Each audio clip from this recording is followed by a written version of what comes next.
किसान आंदोलन अन्नदाताओं का धरने प्रदर्शन का 37वां दिन चल रहा है। इस नए साल में भी आज एक दिन और आगे बढ़ गया है, यानी 1 महीना 7 दिन होने को आया है। इस बड़ी खबर से आपको रूबरू करवा देते हैं। किसान आंदोलन का आज 37वां दिन चल रहा है और अन्नदाता आज भी सड़कों पर डटे हुए। सरकार के 8वें दौर की बातचीत से पहले पूरी तैयारी, 80 संगठनों होंगे शामिल, यानी 7 दौर की बातचीत हो चुकी है और अब आगे सिंघू बॉर्डर पहुंचेंगे कांग्रेस नेता सुरजेवाला। आपको बता दें कि किसान आंदोलन का 80 संगठनों के साथ बातचीत होगी। 8वें दौर की पूरी तैयारियां चल रही है। तो कांग्रेस कोई भी मौका नहीं छोड़ना चाहती। रणदीप सुरजेवाला का जब हम जिक्र करते हैं तो पहुंचे हैं, किसान आंदोलन में शामिल हुए हैं, लंगर सेवा में हिस्सा लिया गया है, क्योंकि आपको याद होगा कई तमाम राजनीतिक पार्टियां पहुंच रहे हैं, क्योंकि केजरीवाल भी पहुंचे थे, दिल्ली के सीएम और आम आदमी पार्टी के तमाम नेता का पहुंचना सिंघू बॉर्डर एरिया में हुआ था। और इसी तरीके से अगर कांग्रेस की बात करें तो कांग्रेस के नेता रणदीप सुरजेवाला भी पहुंचे हैं, लंगर सेवा में हिस्सा लिया गया है और कहीं ना कहीं दिखाने की कोशिश की गई है कि पूरा विपक्ष किसानों के साथ है। खैर, राजनीति हो रही है, लेकिन इस कड़ाके की ठंड के बीच किसान डटे हुए हैं। पुराने साल की तस्वीर जब आप 2020 की तस्वीर देखेंगे तो वही आपको नजर आएगी और नए साल के पहले दिन की तस्वीर भी आपको वही नजर आएगी, जब किसान डटा हुआ है बॉर्डर एरिया पर। सिंघू बॉर्डर कांग्रेस के नेता पहुंच चुके हैं, हालांकि बातचीत का दौर चल रहा है। अब एक उम्मीद जगी है और नए साल में उम्मीद की जा रही है कि ये किसान अपने अपने घर को लौटेंगे, क्योंकि इनकी मांगे पूरी होंगी, क्योंकि सरकार और किसानों के बीच बैठक जारी है और कहीं ना कहीं जो समन्वय बनाने की कोशिश की जा रही है, उम्मीद है कि अब वो हो जाएगी। बिल्कुल, ये उम्मीद यूं ही बरकरार बनी रहेगी सरकार और किसानों के बीच आपस में, क्योंकि 37वां दिन चल रहा है और ऐसे में कहीं ना कहीं सरकार को भी ऐसा लग रहा है कि अब जब 8वें दौर की बातचीत होगी तो उस बात में सकारात्मकता से पूरी बात रखी जाए और ये धरना प्रदर्शन खत्म हो जाए, किसान घर की ओर लौट जाए। क्योंकि कड़ाके की ठंड अगर आज की बात करें तो पहले दिन खूब कोहरे के साथ आगे बढ़ रही है, तो ऐसे में कहीं ना कहीं किसानों के साथ बुजुर्ग, महिलाएं, बच्चे शामिल हैं। उनकी अगर बात करें तो उनकी फिक्र है और 80 संगठन शामिल होंगे। अब नजरें पूरे देश भर की टिकी होगी, तो किसान आंदोलन पर इसलिए टिकी होगी क्योंकि जब 7वें दौर की बातचीत होती है तो उसमें 2 सकारात्मक बिंदुओं पर बात होती है और उसके लिए सरकार सहमति जता देती है। अब 8वें दौर में बड़े मुद्दे और बड़े बिंदु यही रहेगा कि कानून वापसी को लेकर एमएसपी पर कानून बनाया जाना चाहिए, लेकिन इसको लेकर पहले ही अगर कहें, कृषि मंत्री जी ने कह दिया था कि कानून वापसी की तो गुंजाइश नहीं होगी, लेकिन फेरबदल हो सकता है, कुछ चीजों में तोड़ मरोड़ कर रखा जा सकता है, लेकिन किसानों के हित में काम किया जाएगा, ये बार बार कहते हुए नजर आता है।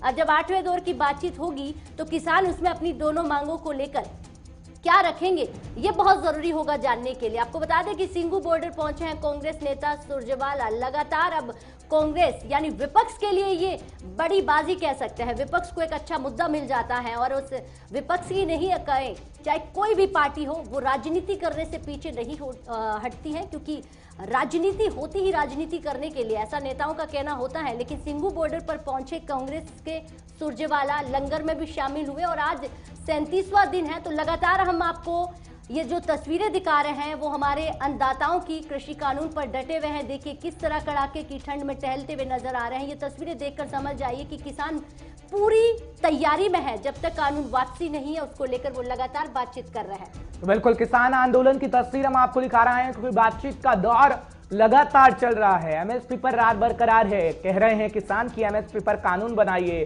क्योंकि एमएसपी से अगर किसी भी तरह की छेड़छाड़ हुई तो यह आंदोलन लगातार जारी रहेगा, क्योंकि 6 महीने का राशन लेकर निकला है किसान और डटा हुआ है। और अभी भी पंजाब से कई जत्थे कूच कर रहे हैं राजधानी दिल्ली की ओर, क्योंकि बात नहीं बन पा रही। कई दौर की बातचीत हो चुकी है, बुराड़ी ग्राउंड में कुछ किसान है तो बॉर्डर एरिया पर किसान डटा हुआ है, क्योंकि किसान लगातार ये कह रहे हैं कि जो कृषि कानून सरकार लेकर आई है वो किसानों के हित में नहीं है और किसान अपनी बात लगातार रख रहा है। एमएसपी पर लगातार किसान ये कह रहे हैं कि अगर एमएसपी से किसी भी तरह की छेड़छाड़ हुई तो किसान बर्बाद हो जाएगा, क्योंकि किसानों का जब हम जिक्र करते हैं तो किसान ये कह रहा है कि सरकार जो ये कानून लेकर आई है वो हित में नहीं है। बार बार इसलिए कह रहा है किसान, क्योंकि तमाम ऐसी बातें हैं जो कृषि बिल में कही गई हैं और सरकार कह रही है कि कृषि बिल किसानों के हित में है, लेकिन किसान ये कह रहा है कि जो बात सरकार कह रही है वो किसानों के पल्ले नहीं पड़ रही।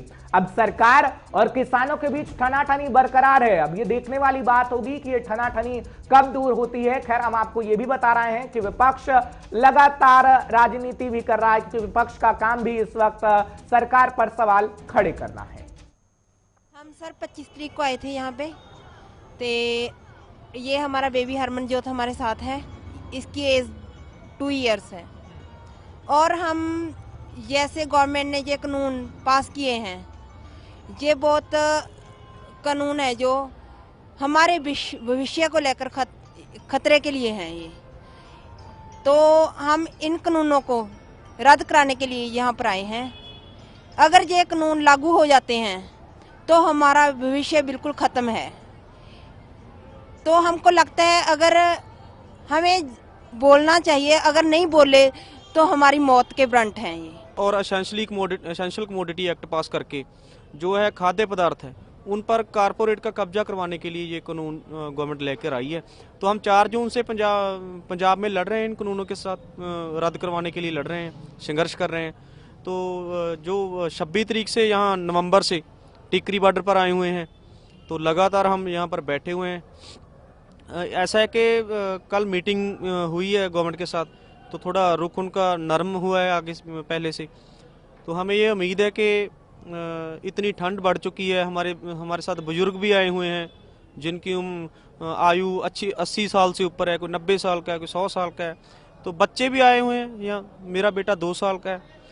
हम सभी यहाँ पर आए हुए हैं और एक उम्मीद लेकर आए हैं कि जो सरकार है वो इन जो कानून और ऑर्डिनेंस पास किए हैं उन्होंने, उनको रद्द करेगी और हमें जो इंसाफ है वो मिलेगा। यही उम्मीद से यहाँ बैठे हैं।